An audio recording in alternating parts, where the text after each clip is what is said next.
लाडकी बहीण योजनेमध्ये नोव्हेंबर आणि डिसेंबरचा हप्ता हा ज्याही लाडक्या बहिणींचा थांबविण्यात आलेला आहे. म्हणजे ज्याही लाडक्या बहिणींच्या बँक खात्यामध्ये हप्ता जमा झालेला नसेल तर त्या लाडक्या बहिणींची जी KYC आहे ही चुकलेली आहे. म्हणजे ज्याही तुम्ही यामध्ये ऑप्शन चूज केलेले आहे या ऑप्शनमध्ये तुम्ही काहीतरी चूक केलेली आहे, त्यामुळे तुमचा हप्ता थांबवलेला आहे. याबद्दलची माहिती उपलब्ध झालेली आहे. तर तुम्ही जी KYC केलेली होती त्यामध्ये काही चूक केली का? समजा जर तुमच्याकडून कोणती चूक झालेली असेल तर तुम्ही ऑनलाईनसुद्धा चेक करू शकता जर तुम्ही याबद्दलचा फॉर्म भरलेला असेल तर. कारण की आपल्याला फॉर्म भरण्यासाठी भरपूर असे ऑप्शन दिलेले होते, ज्यामध्ये तुम्ही ॲपवरूनसुद्धा फॉर्म भरलेले आहे, वेबसाईटवरूनसुद्धा फॉर्म भरलेले आहे किंवा अंगणवाडी सेविका यांच्याकडे फॉर्म देऊनसुद्धा फॉर्म भरलेले आहे.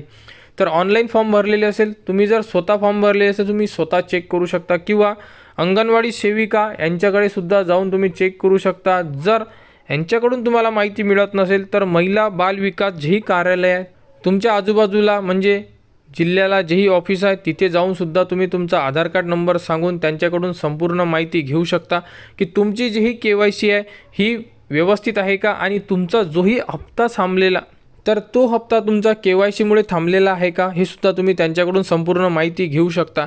तर ज्याही लाडक्या बहिणींना नोव्हेंबर आणि डिसेंबरचा हप्ता आलेला नसेल त्यांनी लवकरात लवकर चेक करा की आपला हप्ता का बरं थांबलेला आहे. कारण की यामध्ये जीही माहिती समोर आलेली आहे ती म्हणजे की KYC मध्ये महिलांनी चूक केलेली आहे आणि त्या चुकीमुळे महिलांचे हप्ते हे थांबविण्यात आलेले आहे. कारण की बघू शकता ज्याही लाडक्या बहिणींनी KYC केलेली नाही आहे त्या लाडक्या बहिणींचे जे हप्ते आहे हे वितरित झालेले आहे. त्यामुळे तुम्हीसुद्धा तुमच्या आजूबाजूला चेक करा की तुमचा जो हप्ता थांबवलेला हा KYC चुकले आहे यामुळे थांबलेला आहे का. तुम्ही तुमच्या जेही अंगणवाडी सेविका आहे त्यांना विचारू शकता किंवा तुमच्या ऑफिस जेही तुमच्या जिल्ह्याला ऑफिस आहे त्यांच्याकडे व्हिजिट करा, त्यांच्याकडून माहिती घ्या. कारण अशा भरपूर अशा लाडक्या बहिणी ऑफिसला गेलेल्या आहे, त्यांच्याकडून सांगण्यात आलेलं आहे की तुम्ही KYC मध्ये सांगितलेलं आहे की तुमच्या घरामध्ये कोणी गव्हर्मेंट जॉब किंवा पेन्शनधारक आहे, या कारणामुळे त्यांची जीही हप्ता आहे हा हप्ता थांबविण्यात आलेला आहे. त्यामुळे तुमचासुद्धा हप्ता या कारणामुळे थांबविण्यात आलेला असू शकतो. आणि यामध्ये सरकारसमोर संपूर्ण जी ही माहिती आहे ही उपलब्ध केलेली आहे.